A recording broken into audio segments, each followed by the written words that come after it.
تاکہ ان کی اندر ان کی ورلڈ ڈومیننس قائم ہو سکے. اور سب سے بڑی رکاوٹ ان کے خلاف وہ اسلام ہے.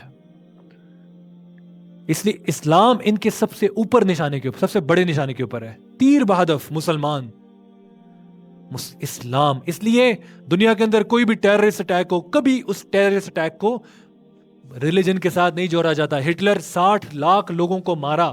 کبھی کسی نے کہا ہٹلر کون تھا؟ کرسچن تھا. کبھی کسی نے کہا آج تک کہ کرسچن دہشت گرد ہوتے ہیں؟ 60 لاکھ مسلمانوں کو مار دیا، 60 لاکھ یہودیوں کو مار دیا ہے. اسامہ بن لادن اور طالبان کی فگرز، ان کی شکلیں ہمارے ذہنوں کے اندر انگریو کی گئی کہ یہ نا فنڈامنٹلسٹ ہیں. Don't be like them. Yes, be like Tom Cruise, be like Spider man, be like Iron man. ادھر سے فیک آئیڈیاز کو کھڑا کیا جاتا ہے اور ادھر سے جو اہل حق لوگ ہوتے ہیں ان کو ولن کے طور پہ پورٹری کیا جاتا ہے. This is the global culture which is being imposed on all of us. ہم آدھے مسلمان ہیں اور آدھے کافر ہیں. معذرت کے ساتھ میری بات کا برا نہ مانیے گا. ہم مسجد میں جا کے مسلمان ہیں، ہم تجارت کے اندر مسلمان نہیں ہیں. ہماری تجارتیں مسلمان ابھی نہیں ہوئی ہیں. ہمارے کالج یونیورسٹیز مسلمان نہیں ہوئے. بس ہم مسلمان ہیں مسجد تک. ہاں مسلمان گھرانے میں پیدا، لیکن ہمارے کاروبار مسلمان نہیں ہوئے، ہماری جابز ابھی مسلمان نہیں. اسلام نہیں داخل ہوا وہاں پہ. اسلام کے مطابق ہماری تجارت نہیں ہے. اسلام کے مطابق ہماری جابز نہیں ہے. اسلام کے مطابق ہمارا بینک، یہ جو جتنا اکانومی کا سسٹم ہے نہیں ہے. اسلام کے مطابق ہمارا یہ جو ایجوکیشن سسٹم ہے نہیں ہے. ہر جگہ تو اسلام کی ڈھنجیاں اڑائی جا رہی ہیں. اور we are living in Islamic Republic of Pakistan جو اسلام کے نام پہ بنی ہے. یہاں پہ یہ حال ہے. This is lack of Muslim identity. مسلمان امپریس نہیں ہوتا کسی سے.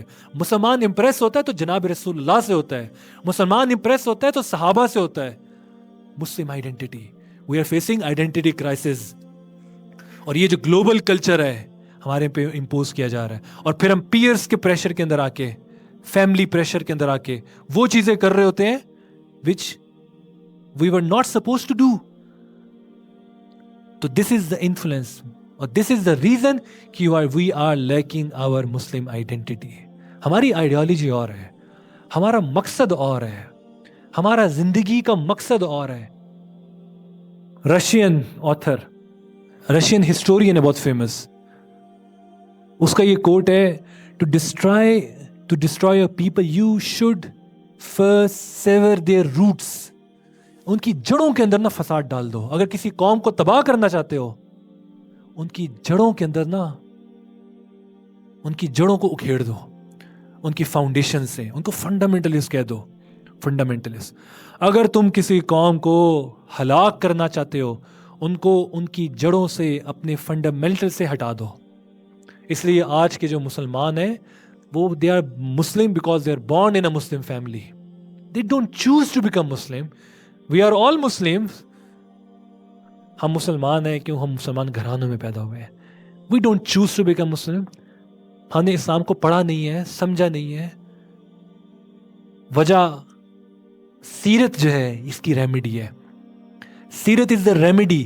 If you want to establish a Muslim identity, if you want to be confident on it, if you want to be confident کہ confidence کے ساتھ مسلمان نبی صلی اللہ علیہ وسلم کی اتباع کرے، تو پھر سیرت پڑھنی پڑے گی. نبی صلی اللہ علیہ وسلم کی زندگی کو دیکھنا پڑے گا. اور نبی صلی اللہ علیہ وسلم کی زندگی، صحابہ کی زندگی، انبیاء کی زندگی، یہ جب انسان پڑھے گا، اس کے بعد اس کی جو پرسنالٹی ہے وہ آٹومیٹکلی گرومنگ ہوگی. اس پرسنالٹی گرو اپ ہو کے ایک مسلم آئیڈینٹی اختیار کر سکے گی. ہماری لوکل آئیڈینٹی، یہ بات یاد رکھیں، ہماری فرسٹ آئیڈینٹی کیا ہے؟ We are Muslims. This is our second identity کہ ہم پاکستانی ہیں. ہماری local identity should not overrule our Muslim identity. ہم مسلمان پہلے ہیں، پاکستانی بعد میں ہیں. ہم مسلمان پہلے ہیں، عربی بعد میں ہیں. ہم مسلمان پہلے ہیں اور ہماری ذات بعد میں ہے. ہم پاکستانی بعد میں ہیں. اگر جہاد بھی ہوگا تو وہ اسلام کے نام پہ ہوگا. یہ بھی جہاد کو بھی ٹینٹ کر دیا جاتا ہے آرمی کے اندر. خاص طور پہ جہاد مطلب آرمی صرف پاکستان نہیں, all across the world. We would defend our soil. We will defend each and every inch of the soil. ہاں نیت ٹھیک ہوگی تو پھر یہ جہاد ہوگا, یہ بات ذہن میں رکھیں. اگر نیت ٹھیک نہیں, میری باتیں شاید آپ میں سے کسی کو اچھی نہ لگیں شاید, لیکن ریئلٹی ہے اگر نیت ٹھیک نہیں ہوگی, اگر نیت صرف یہ ہوگی کہ میں نے اپنے ملک کا دفاع کرنا ہے, اپنی سرزمین کا دفاع کرنا ہے, تو یہ نیت معتبر عند اللہ معتبر نہیں ہے. شاہ آپ کو 5 تمغے بھی مل جائیں گے, آپ 5 اسٹار جنرل بھی بن جائیں گے, لیکن آپ کا اللہ کیا مقام تب بنے گا جب آپ کی نیت ٹھیک ہوگی. اس لیے الحمدللہ ہماری جو پاکستانی آرمی ہے اس کا جو سلوگن ہے وہ ایمان, تقوی, جہاد فی سبیل اللہ ہے. ایمان ہوگا, اس مسلم آئیڈینٹی پہلے ہوگی, پاکستانی آرمی بعد میں. مسلم امہ کے سولجرز ہیں. بہت بڑا زبردست اسٹیٹمنٹ ہے یہ کل پاکستان کی طرف سے کہ ہمارے جو ایٹامک بام ہے this is for مسلم امہ. this should be the spirit. اللہ نے مسلمانوں پاکستانیوں کو ایسی پوزیشن پہ رکھا, they can dominate the مسلم امہ, they can join them. اگر اس جذبے کے ساتھ اگر یہ جذبہ غالب رہے گا جو یہ سٹیٹمنٹس میں ہے, اور زبردست ہے کہ جو ہمارے ہتھیار ہیں یہ ہمارے لیے نہیں ہے خالی, میں تو اسے یہ سمجھا ہوں یہ مسلم امہ کے لیے ہے, یہ مسلم امہ کی امانت ہے, جب ضرورت پڑے گی استعمال کریں گے, صرف پاکستان کے لیے نہیں ہے. یہ مسلم آئیڈینٹی ہے. The Muslim identity should overcome your local identity. یہ مسلم آئیڈینٹی ہے, اور یہ جذبہ ہوگا تو مسلمان اس تنزل سے نکل جائیں گے. سیرت is the way to establish Muslim identity. نبی صلی اللہ علیہ وسلم کی جو نبوت ہے, 8واں مقصد سیرت کو پڑھنے کا. آپ علیہ السلام کی جو سیرت ہے اس کو پڑھنے سے یہ نبوت کے اوپر سب سے بڑی دلیل ہے. آپ علیہ السلام کی نبوت کی جو سب سے بڑی دلیل ہے وہ قرآن ہے. آپ علیہ السلام کا سب سے بڑا جو معجزہ ہے وہ قرآن عظیم الشان ہے. اور اس کے بعد جو آپ علیہ السلام کا سب سے بڑا معجزہ ہے وہ آپ علیہ السلام کی زندگی ہے. آپ علیہ السلام کی زندگی ہے کہ کس طرح سے 40 سال تک نبی صلی اللہ علیہ وسلم was living an ordinary life. He was just as an ordinary citizen of Makkah. کوئی لیڈر نہیں تھے. کیا تھے آپ علیہ السلام؟ بکریاں چڑھایا کرتے تھے. He was a shepherd. لیکن اچانک سے 40 سال کے بعد ایسا کیا ہوا کہ 23 سال کے اتنے سے مختصر عرصے کے اندر 23 سال کے اندر نا ایک ملک کی حالت بھی ٹھیک نہیں ہو سکتی. 23 سال کے اندر اگر ہم چاہیں نا ایک ملک کی حالت کو بھی ٹھیک نہیں کر سکے. صدیاں لگ جاتی ہیں, دہائیاں لگ جاتی ہیں, 10 سال لگ جاتے ہیں کسی قوم کو بنتے ہوئے, ڈیولپ ہوتے ہوئے. آپ علیہ السلام نے 23 سال کے اندر کیا ایسا کر دیا, اور اس میں سے بھی 13 سال تو مکی دور ہے جس میں صرف ٹالرنس ہے. اس 10 سال کے عرصے کے اندر, اور اگر آپ مکی دور کا انالیسس کریں تو میرا اندازہ ہے 600 یا 700 لوگ ایمان لے کر آئے صرف, باقی سب تو بعد میں ایمان لے کر آئے. تو یہ 23 سال کے عرصے کے اندر نبی صلی اللہ علیہ وسلم نے ایسا کیا انقلاب برپا کیا کہ آج میرا اور آپ کا اور پوری دنیا کا اور قیامت کی صبح تک آنے والے مسلمانوں کا اور کافروں کا ہدایت کا ذریعہ جناب رسول اللہ ہے. جتنے مسلمان ہیں ان سب کی ہدایت کا ذریعہ جناب رسول اللہ ہے. کیا ایسا کام کیا, اور دنیا کی زندگی کے ہر ایسپیکٹ کو آپ علیہ السلام نے اس قلیل وقت کے اندر جناب رسول اللہ صلی اللہ علیہ وسلم as a head of state آپ علیہ السلام کیسے تھے. جناب رسول اللہ صلی اللہ علیہ وسلم ایز اے ملٹری لیڈر, جناب رسول اللہ صلی اللہ علیہ وسلم as a head of household, گھر کے ذمہ دار کیسے تھے, اپنی بیوی کے ساتھ کیسے تھے, بچوں کے ساتھ کیسے تھے, علماء کا کیا مقام ہے, طلباء کا کیا مقام ہے, تمام چیزوں کو کمپریہینڈ کر دیا, ایکسپلین کر دیا. اور آج کوئی ایک بندہ لاجیکلی چیلنج کر کے یہ بتا نہیں سکتا کہ اسلام نے کوئی ایک چیز بھی ایسی ہے جو امپریکٹیکل ہے. There is not one regulation of Islam which is against humanity, which is against logic. ہاں, کوئی ایک بندہ اس کو لاجیکلی پروو نہیں کر. نبی صلی اللہ علیہ وسلم اتنے قلیل وقت کے اندر اتنی بڑا انقلاب, اللہ کی مدد کے بغیر یہ ممکن ہی نہیں ہے. تو یہ سب نبی، یہ سیرت طیبہ گویا کہ جناب رسول اللہ صلی اللہ علیہ وآلہ وسلم کے، آپ علیہ السلام کی نبوت کے اوپر ایک بہت بڑی دلیل ہے کہ اس قلیل عرصے کے اندر جناب رسول اللہ جو انقلاب لے کر آئے. اور اس کا اقرار صرف مسلمان نہیں، کافر بھی اس کا انکار کرتے ہیں.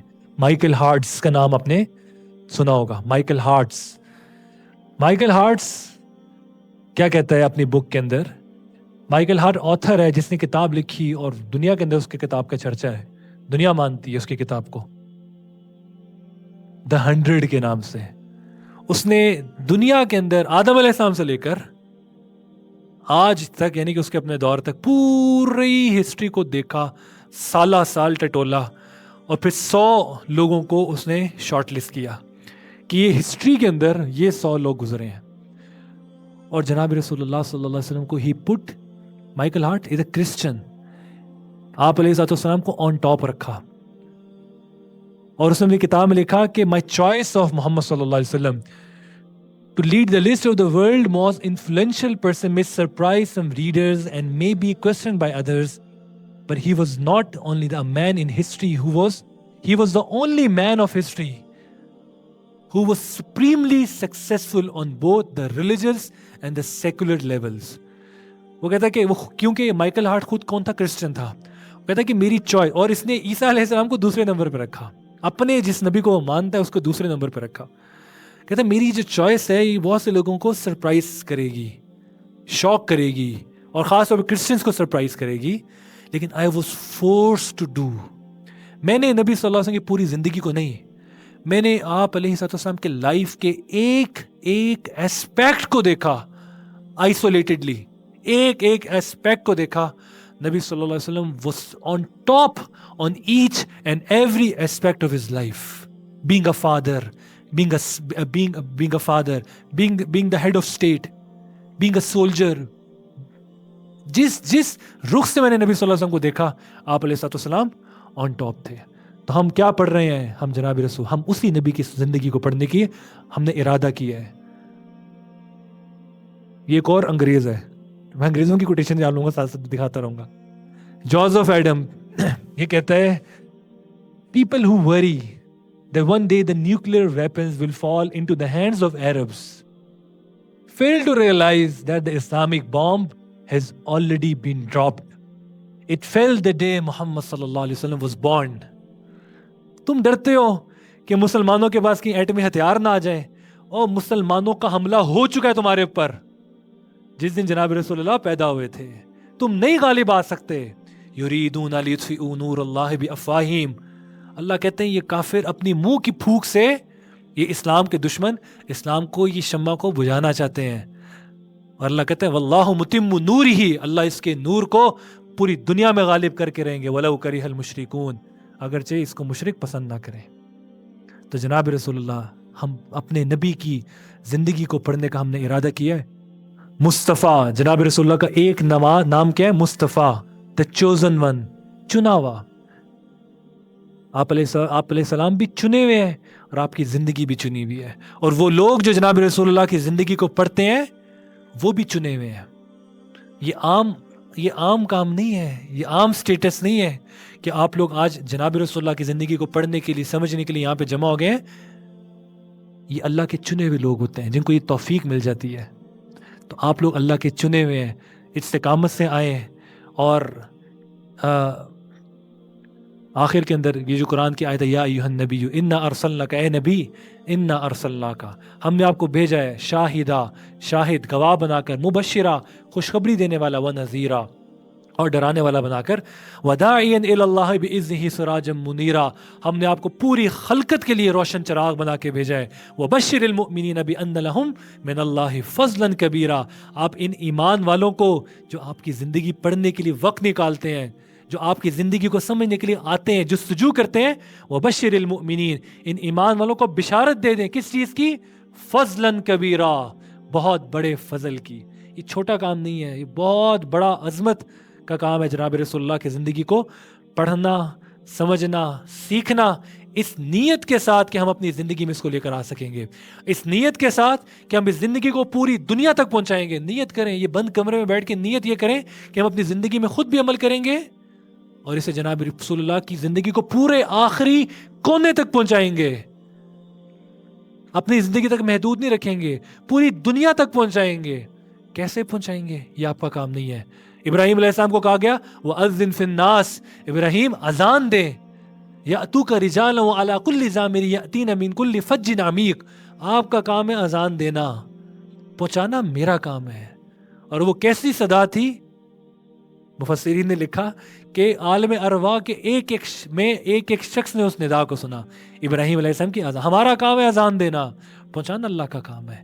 تو نیت کریں کہ اس کو سیکھ کر پوری دنیا تک پہنچانا ہے. نیت کریں گے اس کی، ہاں، اور زیادہ سے زیادہ لوگوں تک اس کی دعوت چلائیں. اب اس کا آغاز ہے اور اس کے اندر زیادہ سے زیادہ اپنی فیملیز کو لے کر آئیں، اپنی بچوں کو لے کر آئیں، اپنی بیویوں کو لے کر آئیں. یہ ہم سب کو سیکھنا ہے. ایک مرد کی زندگی میں دین آتا ہے تو جو دین ہے وہ گھر کی دہلیز تک ہوتا ہے. جب ایک عورت کی زندگی میں دین آتا ہے تو وہ دین گھر کی دہلیز سے اندر داخل ہوتا ہے.